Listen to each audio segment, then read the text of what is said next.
The study showed that by the age of 80, most had lost 60% of their lung capacity. Muscle knows no age, so whether you're 8 or 80, you can have a strong, fit body. And I believe that it's very important for us to prepare for our latter years. How many people don't do that, and their latter years, unfortunately, are spent in misery? We need to be preparing for our latter years, and one of the probably most effective ways to do that is to keep the body strong, fit. Of course, giving it lots of water and nourishing food, and we've looked at that. But what is the best form of exercise? A lot of people say to me, I don't exercise because I just don't have time. So I'm going to show you a form of exercise today that only takes 15 minutes a day. And let me tell you one other benefit I received when I began to implement an exercise program. My feet were always cold. I was always sitting in our little ensuite with my feet in the warm water, warming them up. Always cold. I started exercising, and guess what? I don't have cold feet anymore. I don't sit on the little ensuite with my feet in hot water anymore.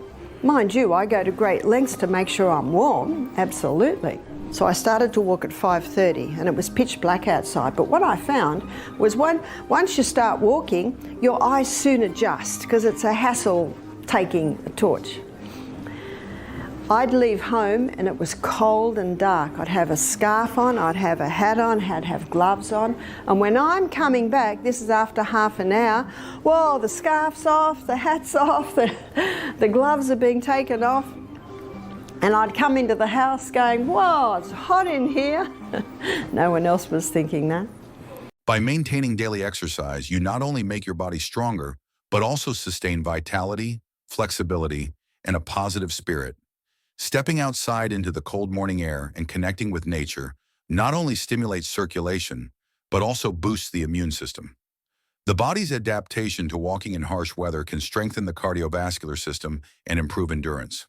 When you feel the blood flow better and your body warms up from within, it's a sign that those seemingly simple steps are bringing great benefits. Over time, you'll notice not just physical changes, but your mental state becoming more refreshed and invigorated as well. I have a friend, his name's Dr. Jonathan Gibbs, and he did a PhD on the effect of exercise in the cell, and he told me this. He said, when you do that in the morning, a network of capillaries is opened that equals the distance around planet Earth. Well, I can hardly get my mind around that one. So where are these capillaries? They're in your extremities. They're in your fingertips, they're in your brain, they're in your eyes. So it increases eyesight, it increases hearing, it increases every single body function.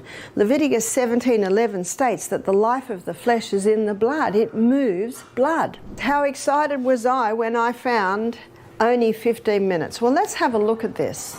It's called high intensity interval training, or often called HIIT training. And the first documented evidence of the HIIT training was probably before the war. Some German trainers were training their athletes in it. The war came, a lot was lost, and then the next time it was documented was a Japanese trainer called Tabata. Now, in many gyms, they still have the Tabata protocol. And he was a trainer for his girls in the Olympic Games, and they were doing figure skating. And he discovered that if they did the HIIT training, they had an edge. So what did he do? So the high intensity, he got his girls to do that for about 20 seconds. The recovery was probably 60 seconds. And the cycle, meaning it's done for a cycle of, would be about 6. So that's 6 cycles of 20 seconds high intensity, 60 seconds recovery. He found when it came time for the Olympic Games, they had an edge. They had an edge on the other athletes, and isn't that what it's all about? Everyone that goes to the Olympic Games is the best that their country has. And sometimes they win by split seconds. So finding something that gave his girls an edge was very important. Morning exercise activates millions of capillaries throughout your body, from your toes to your fingertips, and even within the cells of your brain. When blood circulates better, it awakens your entire body comprehensively. Your organs function more efficiently, your vision improves, your hearing sharpens, and every cell receives the oxygen and nutrients it needs. It's like starting up a complex machine, but with every movement, your body becomes more flexible and full of vitality. By incorporating high-intensity interval training, HIIT, you not only optimize your time, but also enhance your body's endurance and resilience. The short but continuous bursts of high-intensity workouts push the body to operate at its peak. Throughout this process, recovery between cycles is just as crucial, allowing your heart rate and breathing to return to normal before taking on the next challenge. This is a key factor that many trainers have discovered when using HIIT in elite sports training. The rapid recovery builds flexibility and strengthens endurance in a short period. I've quoted this study a couple of times, 30,000 people, little town over many years. They found that by the age of 50, 40% of, or most people had lost 40% of their lung capacity. Why is that? Because people never do what you experience when you get to the end of your 30 seconds. Those lungs are just stretched wide open. Those little bronchioles right at the end are being forced to start working. High chest breathers can find that the bottom half of their lungs can almost go into dormancy. So no wonder by the age of 50, many have lost 40% of their lung capacity. The study showed that by the age of 80, most had lost 60% of their lung capacity. Remember oxygen, the most vital element needed for life? Well, and that's where we get it, through our lungs. The more you exercise, the stronger that heart gets. And when it's strong, it doesn't have to beat much, because every beat is so strong with the delivery of blood. It is said we only have so many beats per lifetime. So you can see the fitter the person, the longer the life. And I'd like to suggest the better quality of life because of what exercise does to the body. So PACE, progressive acceleration of cardiopulmonary. So there's the lungs. And it was in that book and other books where he quoted the study on the Framingham study. So you can prevent that lung capacity loss by exercising every day. And if you've lost it, you can regain it by the high intensity exercise. So progressive acceleration of cardiopulmonary exertion. You are exerting yourself. There's the PACE. It's vital that you drink water. When you push yourself to the limit during exercise, your lungs must work at full capacity, expanding the bronchioles and delivering optimal oxygen levels to the blood. This process increases lung capacity over time and slows the aging of the respiratory system. Every deep breath you take while jogging or performing HIIT not only supplies oxygen, but also strengthens the heart muscle. A strong heart pumps blood more efficiently, reducing pressure on blood vessels and lowering the risk of cardiovascular diseases. Like a well-maintained machine, you'll feel greater endurance and resilience with every heartbeat. Exercise not only helps the body become healthier, but also improves circulation, increases lung capacity, and provides comprehensive benefits. However, in addition to exercising, diet also plays a crucial role in improving overall health. Now, 63% of Australians are either overweight or obese. I think that America's not far behind, and I say far behind because I know that Australia has taken over America. And I go to the little town of Loveland. I have to tell you, I think that they're bigger than our big. They're very large people in those little towns. And it's the high carbohydrate diet that many people are eating today. Have you ever felt exhausted from trying to lose weight but not seeing results? Or thought that weight loss always has to mean sweating for hours at the gym? If you've ever thought that way, then I have some good news for you today. In this video, we're going to explore effective weight loss tips that don't require a gym. If you're struggling with weight and the health issues that come with it, this could be the turning point you need. I'll be sharing simple yet highly effective methods to help you reach your ideal weight in a gentle and sustainable way. And to give you a little extra motivation, I'll tell you the inspiring story of a retired judge who lost 150 pounds without a single workout. Small changes in daily habits can make a huge difference for your health and physique.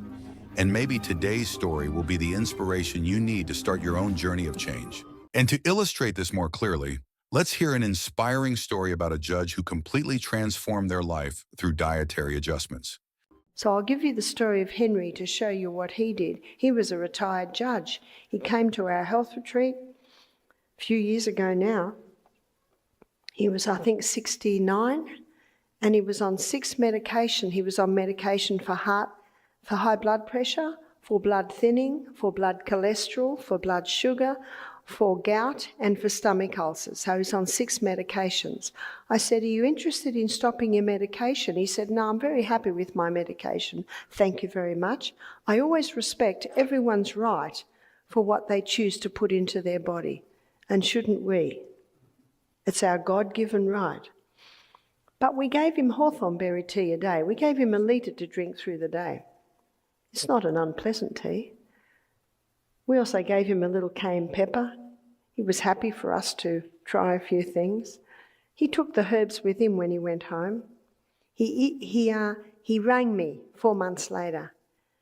He said, "Barbara, I'd like to visit you and get a few more hawthorn berries." I said, "Come for lunch, Henry." Now, when I opened the door, I did not recognise Henry. He had lost 20 kilos in 4 months. What's that, 40 pound? He said, I can do my coat up now. All the puffiness had gone out of his face. He said, "I've got a few stories for you." He said, "I went to the doctor recently to have my blood pressure taken, and the doctor stood up and left the room." He said, "Where are you going?" He said, "The machine's broken." Henry said, "Why do you say that?" He said, "Well, your blood pressure is 160 on 95. Did you hear that? That's on medication." He said, "This machine says your blood pressure is 120 on 80. It must be broken." Henry said, "That's my blood pressure now." The doctor took him off all his medication because his blood thinning's normal, his blood cholesterol's normal, his blood sugars are normal, his blood pressure's normal. He has no more gout, and he does not have stomach ulcers anymore. I think this is an incredible story because remember what Henry did? Henry went home on all his medication. Who took him off his meds? His doctor. Because if the doctor didn't take him off his meds, his blood pressure would go too low, his blood thinning would go too low, he'd start bruising all over the place because drugs come in and say, "Get out of my way, I've got a job to do whether you need it or not." Not the herbs. The herbs work with the needs of the body. I said, "Tell me what you have for breakfast, Henry." He said, "I have a spaghetti bowl of whole grain. I usually cook some millet or rice or buckwheat. I have fruit. I have coconut cream." Did you hear that? 40 kilos lost on coconut cream. He said, "I have chia seed and the ground flax, and I have a slice of sourdough spelt toast with avocado and tomato." That's not a light meal, is it? He said, "I don't eat until lunch." He said, "I have big salad, I have steamed vegetables, I have some sort of legume protein, and I might have another slice of sourdough spelt toast with avocado and tomato." And he said, "And I do not eat again till breakfast." Very decisive man. So he lost 40 pound on that diet? That's not a light diet. I said, "Tell me about your exercise program, Henry." He said, "I find I can walk another block every week." As he gets smaller, as his muscles get stronger, as his heart gets stronger, he can go further, less effort and less time. Henry's diet is a prime example of how balanced nutrition can promote sustainable weight loss. By building his meals around whole grains, fruits, vegetables, and healthy fats, he provides his body with essential nutrients while effectively supporting weight loss.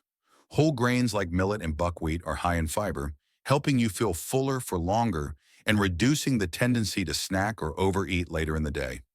Notably, fiber also slows digestion and stabilizes blood sugar, preventing sudden hunger pangs and energy crashes. Incorporating healthy fats from sources like coconut cream and avocado is also very beneficial. These types of fats not only provide necessary energy, but also help you feel full, reducing cravings. Healthy fats further assist in balancing hormones, which is essential since these hormones play a critical role in regulating metabolism and managing energy efficiently. Fruits and vegetables are nutrient-dense, rich in fiber and water, and low in calories, allowing you to eat until satisfied without consuming too many calories. The high water and fiber content in these foods also helps with hydration and provides a feeling of fullness, making it easier to stick to a diet plan without feeling hungry. Legumes, with their high protein and fiber content, are also key components in this diet. Protein not only helps boost metabolism, but also preserves muscle mass during weight loss. Maintaining muscle is crucial because muscle burns more calories than fat, even at rest, thereby promoting a natural and sustainable weight loss process. So bread is very common. Cereal, there's a whole aisle devoted to cereal. And many people having bread and cereal for breakfast, by mid-morning they're wanting something else, so they reach for, and we're just going to say cakes, etc., because if we say everything, there's not enough room on the board for it. When you go into muffins and croissants and donuts and pasties and pies and pastries, etc., etc., etc. So we're just going to put etc. I'm a fifth-generation Australian Scottish descent. I didn't know what pasta and pizza was till I was about 18. So what did I grow up with? Sausages or chops, mashed potatoes, frozen peas or beans every single night of the week, except for Sunday when Mum would do a roast lamb. And everyone I knew ate like that. Our relatives ate like that, the neighbours ate like that. As a fifth-generation Australian, I grew up in a little Presbyterian church. Everyone in the church ate like that. I came to the conclusion as a child that everyone in the whole world ate like that, but it's not quite true, is it? And when I was about 16, I had a boyfriend who was about 19, and he had a friend who was a vegetarian. I'd never heard of such a thing. Had never even heard of brown bread. So this was real traditional Australian. Rice, I'd never had rice. I don't think I went to a Chinese restaurant till I was about 18, and that's the first time I ate rice. Potatoes, well, we ate potatoes every meal. And last and certainly least in nutritive value is the pure crystallised acid extracted from the sugarcane plant. And as we have looked at this, we've also acknowledged that I don't think anyone chose to eat that way. It's just fast. It's just there. And we're such a fast society today. Here it is. And we showed how when all of these things break down in the body, they break down to the singular structure of glucose. A high carbohydrate diet can lead to weight gain due to the way the body processes and stores carbohydrates, especially when intake exceeds energy needs. Most carbohydrates, from bread and pasta to sweets, are converted into glucose, the body's primary energy source. When you consume a lot of carbohydrates, your digestive system breaks them down into glucose, which enters the bloodstream, causing blood sugar levels to rise. This increase prompts the pancreas to release insulin, a hormone that helps regulate blood sugar. Insulin's role is to transfer glucose from the bloodstream into cells for immediate energy or to store it for future use. However, if carbohydrate intake surpasses energy needs, insulin will help convert excess glucose into glycogen to be stored in the liver and muscles. The body can only store a limited amount of glycogen, and once these reserves are full, any remaining glucose is converted into fat through a process called lipogenesis. This fat is stored in adipose tissue, leading to weight gain. A high-carb diet can also cause frequent and rapid spikes in blood sugar, triggering continuous insulin production. Over time, this can reduce the body's sensitivity to insulin, known as insulin resistance, making it harder to control blood sugar and more likely to store fat. Additionally, carb-rich foods, especially refined carbohydrates like white bread and pastries, often don't keep you as full as protein or fats, which can lead to overeating. These carbohydrates also tend to cause quick blood sugar spikes followed by rapid drops, making you feel hungry again soon after, creating a cycle of high-calorie intake and fat storage. A balanced diet with a focus on reducing carbohydrates can yield significant results. But what happens if we make even bigger changes? Let's explore the theory behind one of the most renowned methods. And this is his story, Dr. Atkins. He said he was a GP, late 40s, putting on a bit of excess weight. He knew his science. He knew that carbohydrates stored as fat, so he decided to do an experiment on himself. He decided to stop all carbohydrates. And he theorised that if he stopped all carbohydrates, his body would start to live on his fat stores. So what did he eat? He chose foods that had no carbohydrate. So his diet was high in protein, meat, butter, cream, cheese, eggs, that's a lot of protein. Fat, meat, butter, cream, cheese, eggs, that's a lot. But something else surprised me that you never hear about. He ate 3 cups of vegetables a day, and 1 cup had to be greens. And so there was the fibre. He theorised right. He wasn't giving carbohydrates to his body, so, well, hardly any, a little bit in the vegetables. So his body started to live on his fat stores. The weight started to drop off him. He was never hungry because these are the 3 foods that give the feeling of satiation, satisfaction. He had lots of energy because your liver can convert protein and fat to glucose if it needs it, and it can break down your fat stores to give you glucose. It's called gluconeogenesis, creating glucose from the fat stores. Has he found the perfect diet? Never hungry, lots of energy, weight's falling off him, so he started to put some of his patients on this. It is estimated that 11 million people were helped by his diet. His book was #1 on the New York Times best-selling book list 4 years running. This guy demands some attention. But the problem is that after a while, some of his patients were developing arthritis because this is a high-acid food. In fact, I had a man come to me wanting a consultation when I was in New York a few years ago. He said, I used to be one of Dr. Atkins' patients. He said, I'm a vegetarian, I'm an Adventist, but I was getting overweight, I was getting diabetes, heart disease, so I went to Dr. Atkins, because he's a very famous doctor. And Dr. Atkins, he said, was a very gracious man. He said, I'm sorry, but you're going to have to stop this high carbohydrate diet. So he said, I started eating meat. I didn't eat a lot. I had a lot of vegetables. He said, I didn't get diabetes. He said, my heart problems all resolved. He said, the weight dropped. But he said, I'm getting arthritis. And he said, you are the first nutritionist that hasn't totally slammed Atkins. I'm interested. I said, well, Atkins' theory was correct. It's what I have shown you today. But what you can do superior to Atkins. You can do the plant proteins. You can do the plant fats. Dr. Atkins, on his first stage, he got people down to 20 grams of starch, carbohydrates a day. Do you know there's no need to go that low? All you need to do is greatly reduce the carbohydrates, ideally stop the wheat, eat more vegetables, eat more legumes, nuts and seeds, and you can get a similar result. The Atkins diet, developed by Dr. Atkins, is a well-known weight loss approach based on significantly reducing carbohydrate intake to put the body into a state called ketosis. When carbohydrate intake is low, the body shifts from using glucose, from carbohydrates, to burning stored fat for energy.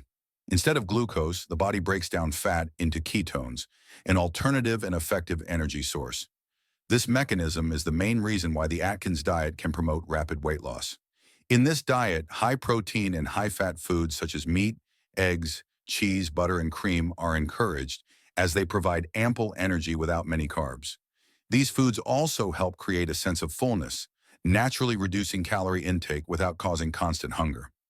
Protein, in particular, plays a crucial role in creating satiety and preventing overeating. Additionally, digesting protein requires more energy, which helps the body burn a small amount of extra calories in the process.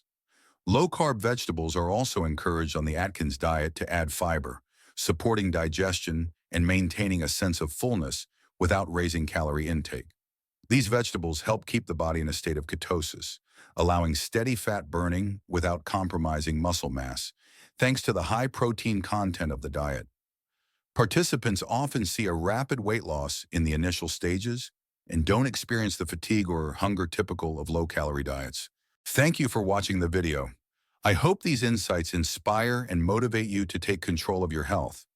Remember, you don't need a strict workout regimen to reach your goals. Sometimes small lifestyle changes can yield surprising results. If you found this helpful, please like, share, and subscribe for more health tips and inspiring stories. See you next time, and stay strong on your journey toward a healthier life. Thus, combining diet and exercise not only aids in weight loss, but also enhances overall health. I read about the HIIT training. Probably the first book I read about it was Dr. Doug McGuff's book, Body by Science. And he's a doctor. I think he's a heart doctor. And he found out about this. So what he did was he did 30 seconds high intensity, 90 seconds recovery for a cycle of 6. And what I have found in my reading that's probably a time that most people come at would be the very best. So what is the high intensity? It's running for your life. It's going for as hard and as fast as you can, whether that be swimming, whether that be running up hills. So what's recovery time? Well, the research shows that the best recovery time is when you're moving a bit. So what I would do is I'd do my stretches. I can't do much because I'm all wired up. But I would do my stretches. And because all my exercise is being done on my legs, I might do the 10 down and the 10 up and the 10 back. So the best recovery time is when you're doing it slowly. So Michael and I, we run up the hills because we're in the mountains, so there are hills and dips, and we run up the hill and then we walk down the hill. And then by the time we've walked down the hill, it's easily 90 seconds, maybe a bit more. We know we're ready to go again because our breathing. Your breathing and your heart's settle down. When you think you can go for it again, then you're ready for your next high intensity. The secret of HIIT does not lie in long workout durations, but in how the body is pushed to its maximum in short bursts and effectively recovers between cycles. When you run at full speed for 30 seconds, swim, or climb a hill, every muscle in your body is stimulated and the circulatory system is forced to accelerate to meet the oxygen demand. Even during the recovery phase, as your heart rate gradually decreases, your body maintains an elevated metabolic rate, burning energy and improving endurance. The benefits go beyond physical strength, fostering mental sharpness and a sense of alertness, ready to take on the day's challenges. One lady said to me, I won't be able to walk in the morning because I faint. And I said, well, do you have water? She said, no, I don't like water. Well, you got to have water. The body needs its water.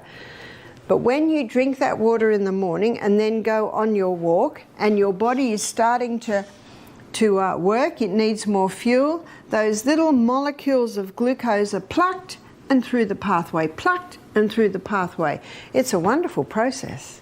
We also looked at the fact that on a very high carbohydrate diet, the excess glucose, when the glycogen stores are full, is stored as fat. So I want to show you how this high intensity exercise program, I want to show you how it affects the cell and how it can actually reverse that whole process that we looked at earlier. So I need to tell you a few things as I give the illustration.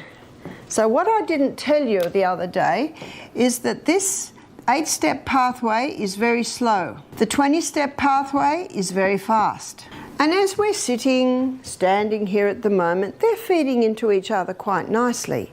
But when you start running for your life, cycling for your life, rebounding for your life, swimming as fast as you can, both pathways speed up. The 20-step speeds up, the 8-step speeds up, but there's a rate-setting enzyme in there that will always keep this one faster and this one slower. So what happens now is more pyruvate is being made than can be fed into the 8-step. And so the body stores that excess pyruvate as lactic acid. You've heard of lactic acid? We've all heard of lactic acid. Too much building up, that can hurt, can't it? We've felt that. So I think one of the most amazing things about this high intensity interval training is what happens when you're in recovery. And don't we love recovery? When you're in recovery time, getting your breath back, letting your body settle down a bit, the liver converts that lactic acid back to pyruvate and feeds it into the powerhouse, which means when you're in recovery time, your cells are burning just as much fuel as when you're running for your life. Isn't that good news? That's good news, but there's other good news too, and that is it's mopping up your lactic acid. So it doesn't have an opportunity to build up in your tissues. So let's continue. So you're getting to the end of your first 30 seconds. You're plucking your glycogen stores. You're getting to the end of your second set of 30 seconds high intensity. Your glycogen stores are being depleted, but we need more fuel. And so what the body does now, it causes a release of the human growth hormone.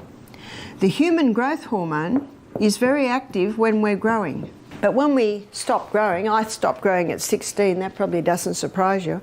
My son William grew 2 inches from 19 to 22. Boys usually grow a bit longer. It goes into retirement.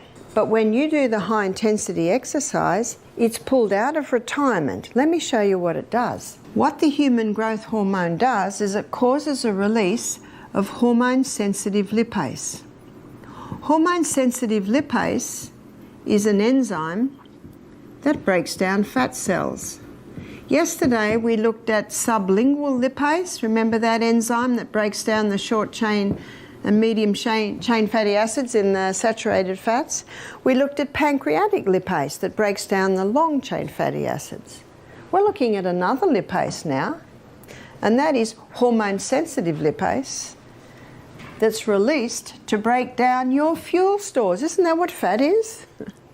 It's the most amazing fuel depot in the human body. But how many people are carrying a lot of weight? They're actually starving in the land of plenty.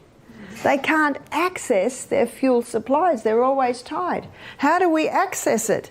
This is how we access it, causing a release of the human growth hormone.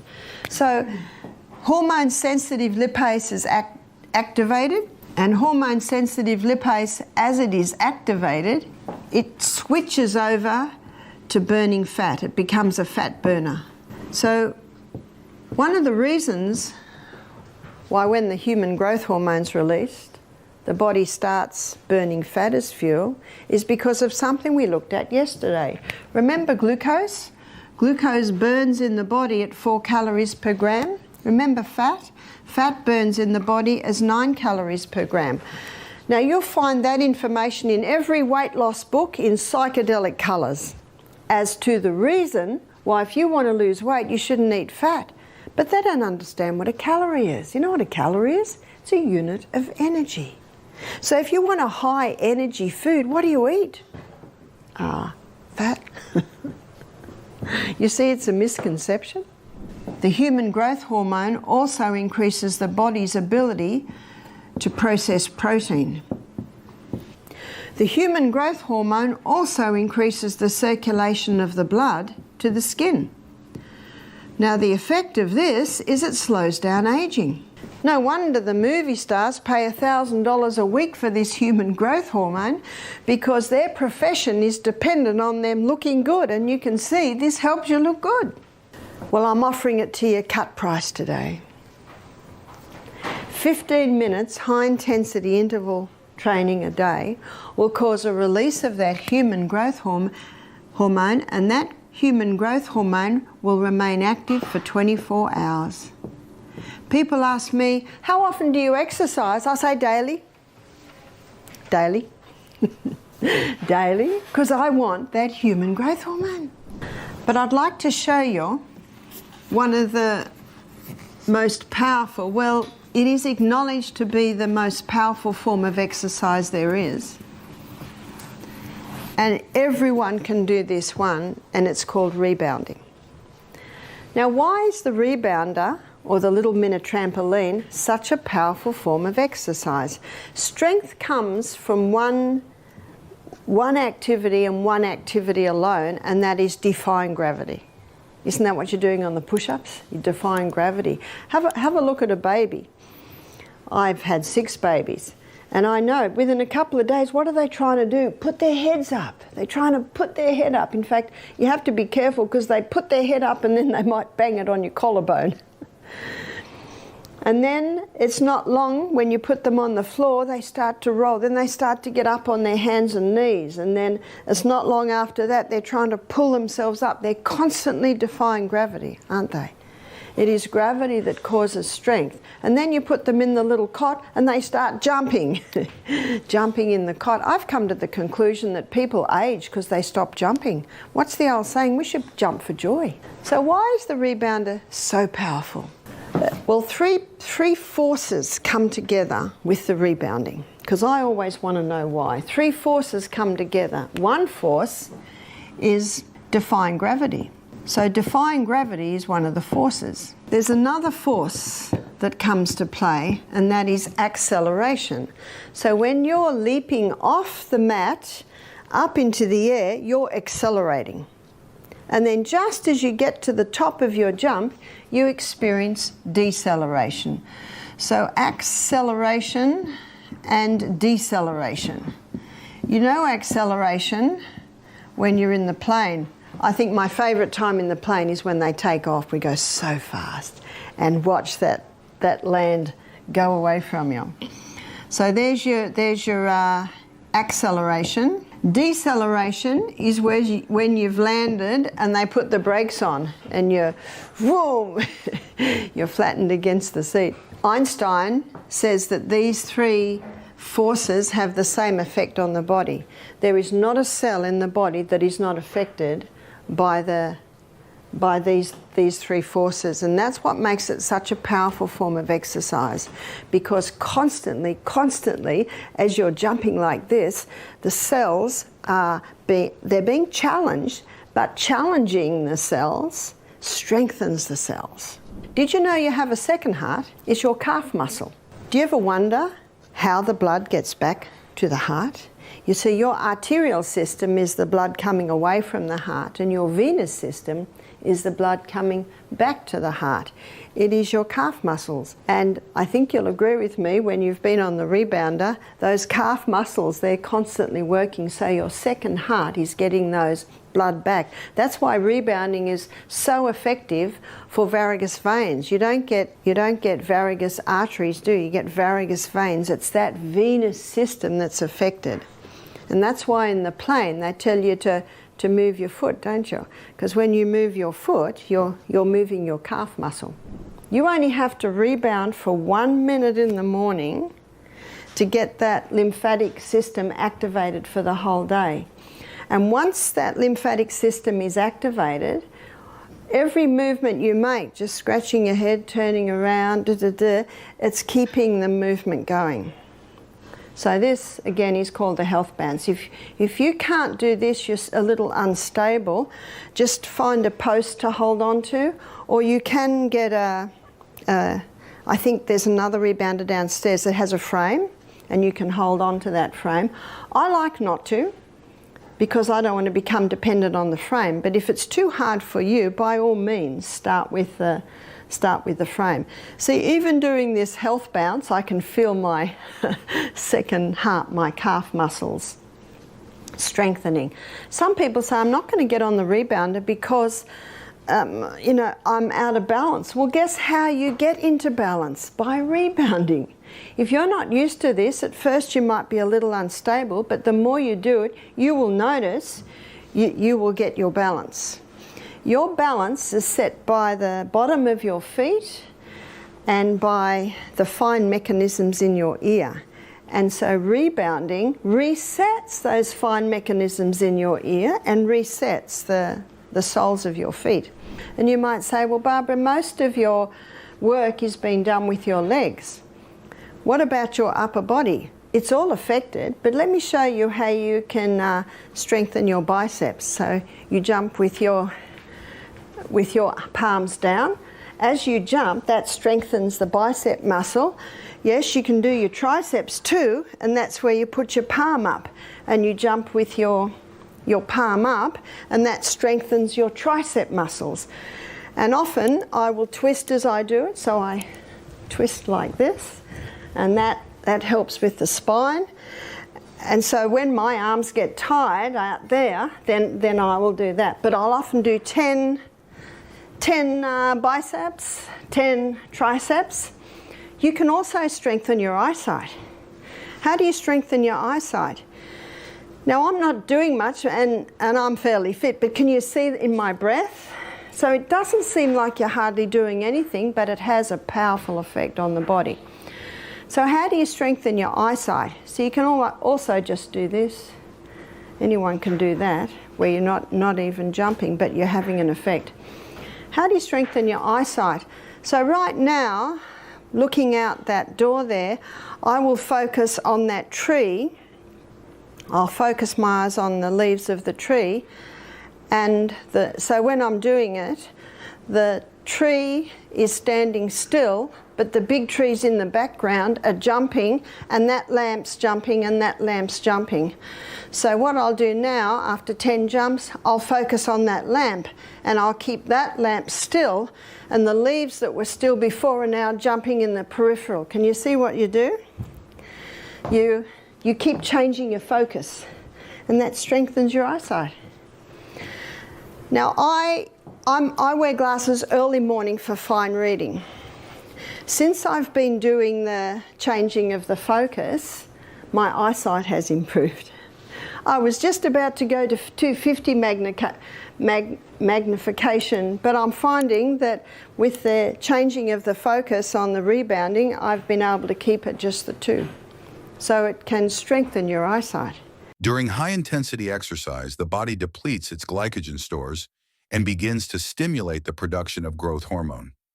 This hormone not only helps burn fat, but also promotes muscle tissue regeneration, enabling faster and stronger recovery. As lactic acid levels increase due to intense training, the liver converts it into energy to continue fueling the body. This demonstrates how the body functions like an optimized machine, transforming excess energy into tangible strength.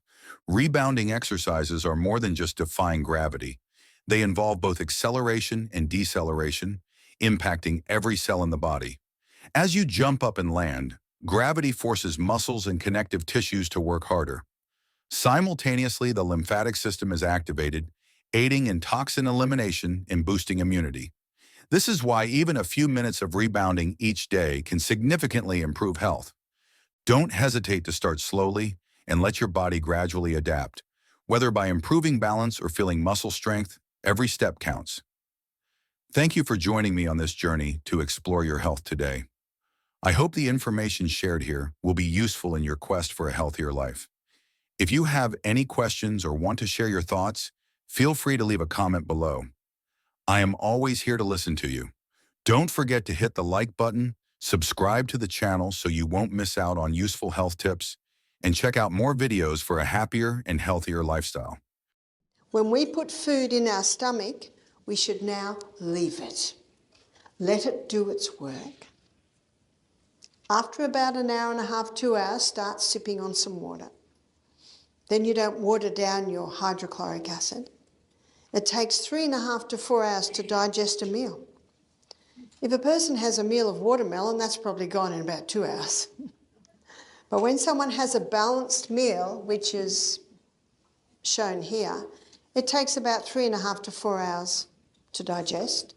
And then the stomach loves a 1 hour rest. Let your stomach have a rest between meals. And in that rest time, it has time to revive and restore and replace the digestive enzymes it used at the last meal. And that's why the time-restricted eating, we've talked about this a couple of times, time-restricted eating is basically a modern name for this. Time-restricted eating, it's from the intermittent fasting, the 5-2 diet. A lot of people are familiar with that. Dr. Michael Mosley, in his book Fast Diet, he goes into the research showing why this is so effective. It's eating twice in a 24-hour period. They suggest eating a large meal at 1 and another meal at 7. But I was talking to one girl and she said, I'm fading by 10 in the morning. And she said, and I can't sleep at night because I've got so much food in my stomach. When we go to sleep, our stomach wants to sleep. So it's far superior to go back to the old adage that's been around for so many years, probably hundreds of years, that we eat breakfast as our main meal, that we have a main meal in the middle of the day, and then if anything's eaten at night, make it very light. Now, if a worker has a breakfast at 6 a.m. and then has a meal at 12 o'clock, they may need something at night. But if they have the meal at 8 and at 2 or at 9 and at 3, then it's very easy not to eat at night. So you've just got to work out what works for you. One lady said to me, she said, I give my children a really substantial breakfast, and we'll look at an illustration of meals in a minute. Should I give them a really substantial breakfast? She said, I just give them an orange for lunch. And she said, and when they come home at 3:30, and by the way, how much lunch do kids eat at school? They just want to play, don't they?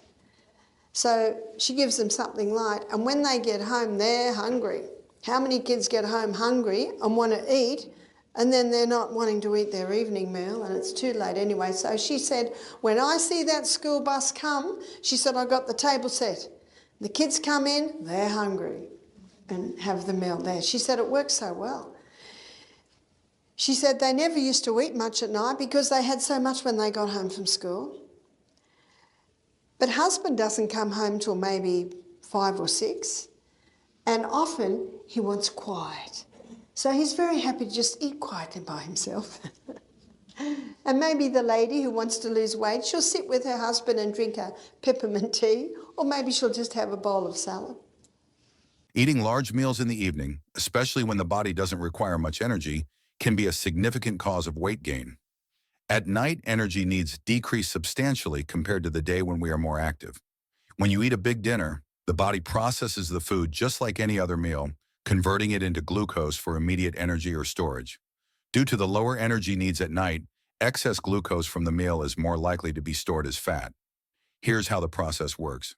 After eating, the digestive system breaks down carbohydrates into glucose, which enters the bloodstream and raises blood sugar levels.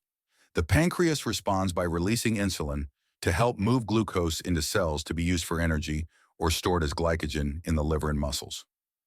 Once glycogen stores are full, excess glucose is converted into fat, which accumulates in fat tissue, leading to weight gain over time.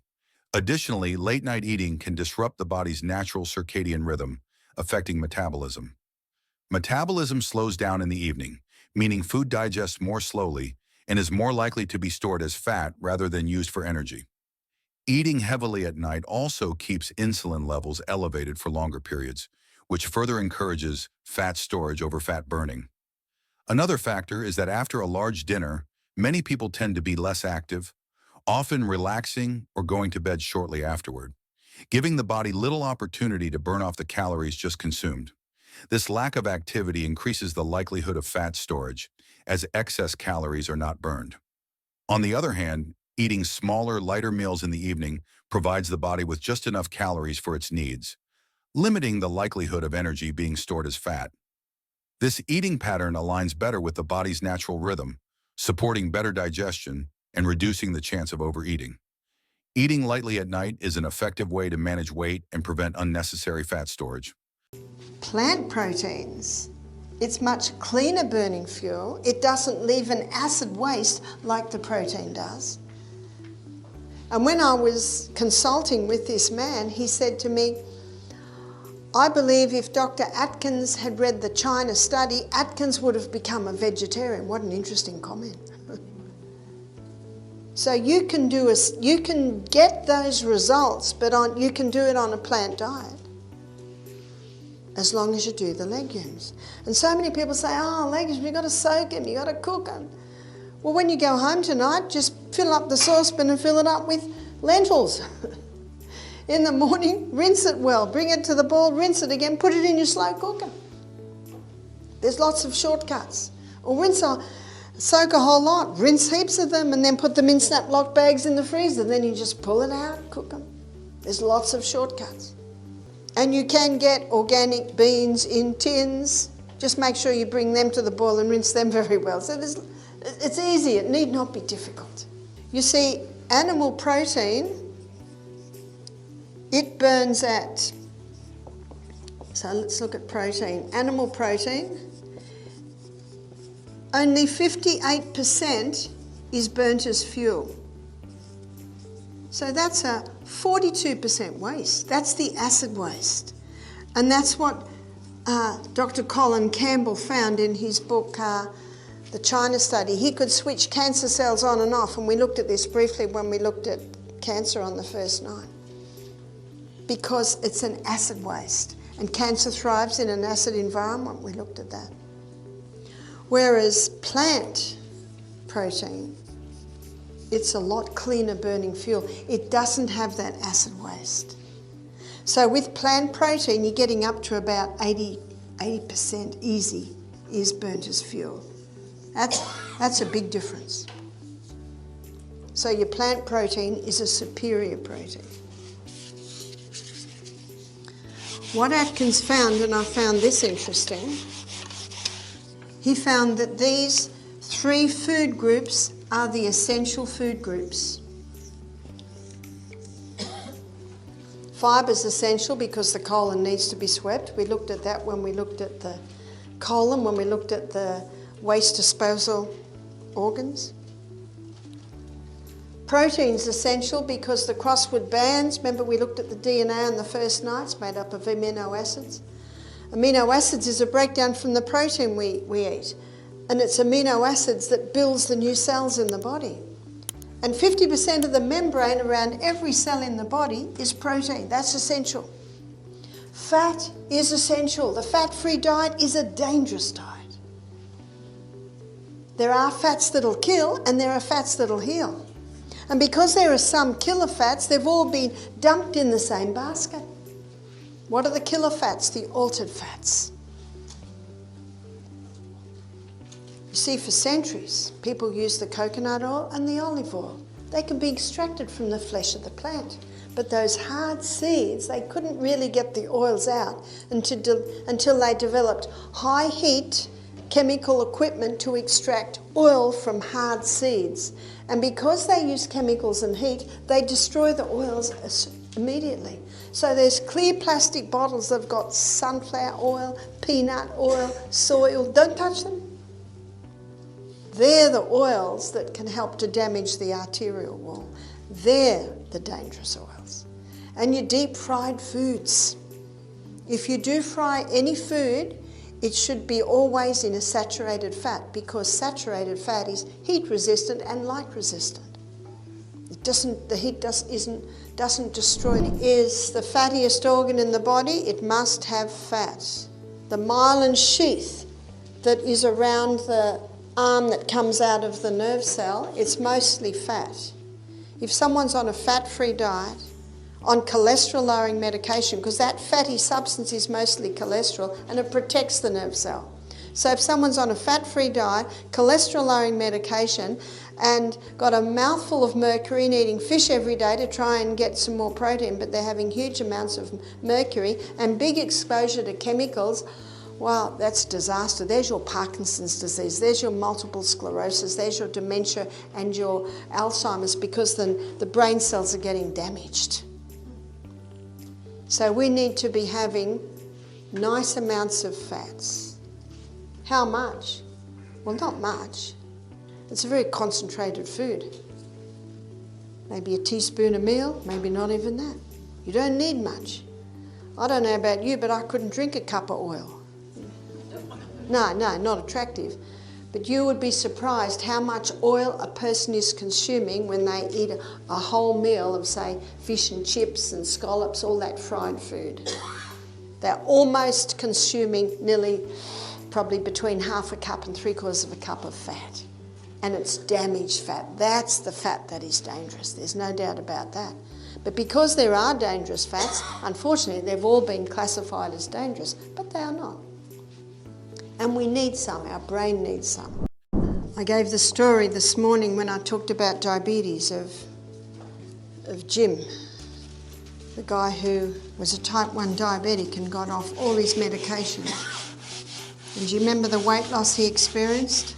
Quite phenomenal. And it wasn't just that he was eating breakfast like a king, lunch like a queen and tea like a pauper. It wasn't just that he was on a low carbohydrate, high fibre, generous protein and healthy fat diet. It was also the fact that he began to drink more water. He was having 8 to 10 glasses of water a day. And when you start drinking more water, it's also time to start having some whole salt. But it's the fourth point that I think made a dramatic effect. It all has an effect. And that was the high intensity interval training. What I'm going to do now is I'm going to take you inside the cell and show you why the high intensity interval training is so affected. So this is intervals of high intensity, intervals of recovery, and it's done for a cycle.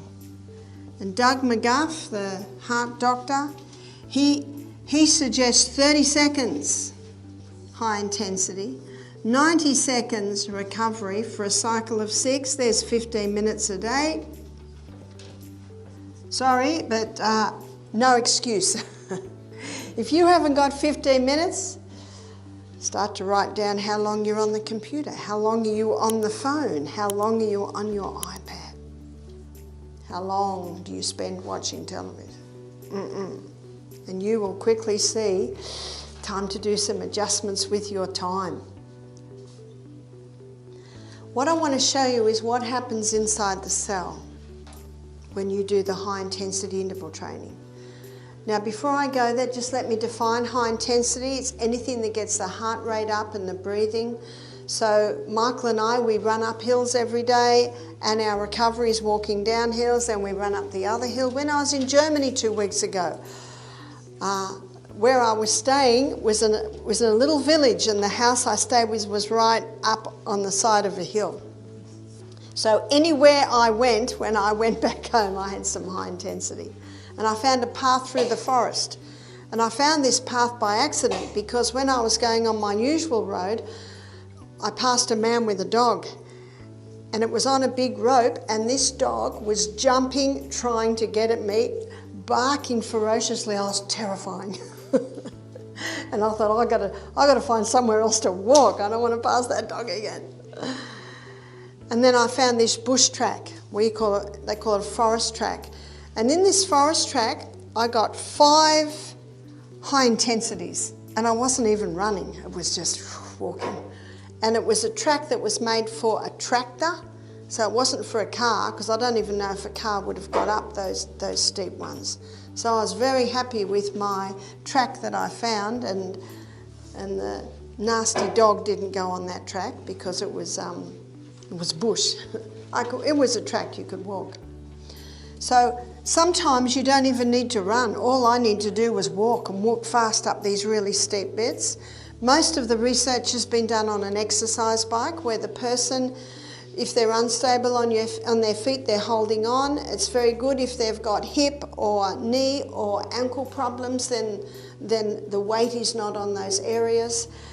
And you can cycle as fast as possible, and then your recovery time can just be slow cycle. It could be swimming, doing laps of the pools. It could be push-ups. I mentioned when my boys visited last April at Easter holidays, they were doing 1,000 push-ups a day. They do it 20 at a time, 20 at a time. So they were certainly doing that interval all through the day. And they got out on my back veranda and were doing the pull-ups. The recovery time is really just till you feel it's time to run again or it's time to go fast again. It doesn't have to be 90 seconds, but that's what you're aiming for. Your recovery time is an indication of your fitness. The longer you take to recover, it's usually an indicator that the more unfit you are. And if you take a long time to recover, don't worry about it. This is progressive. That's what Al Sear's book says, progressive acceleration of cardiopulmonary exertion, pace. So as you get stronger, as your body gets fitter, you'll be able to do less recovery time. So let's have a look at what happens inside the cell. This 20-step path, when we looked at this, when we looked at the cancer, it's a very fast pathway. That's the one that consumes about 15 times the glucose of any other cell. But this 8-step pathway is slow. It's a lot slower.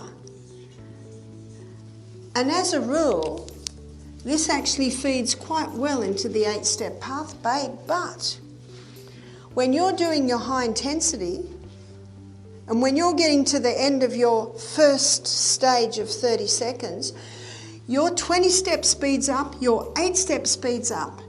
And there's a rate-setting enzyme in there that will always keep this one faster, this one slower. And because of the higher revs of these pathways, more pyruvate is being made than can be fed in to the 8-step pathway. And so what the body does is it stores that excess pyruvate as... Weight loss and maintaining a healthy lifestyle is not just about cutting calories or over-exercising. The most important thing is to understand your body and choose balanced eating habits that suit your personal needs. By focusing on consuming healthy foods rich in fiber, good fats, and clean protein, we can build a strong foundation for health. At the same time, incorporating physical activity and high-intensity workouts can be a powerful tool to support this process, improve overall health, efficiently burn energy, and strengthen immunity. Living a healthy lifestyle does not have to be difficult or complicated. Start with small changes, such as drinking more water, eating balanced meals, and exercising daily. These positive habits will gradually become an essential part of your life and lead to sustainable results. Thank you for joining me on this journey to discover your health today. I hope today's information will be helpful as you strive for a healthier life. If you have any questions or want to share anything, don't hesitate to leave a comment below. I'm always ready to hear your thoughts. Don't forget to hit the like button, subscribe to the channel to stay updated with helpful health tips, and check out more videos to learn new ways to live joyfully and healthily.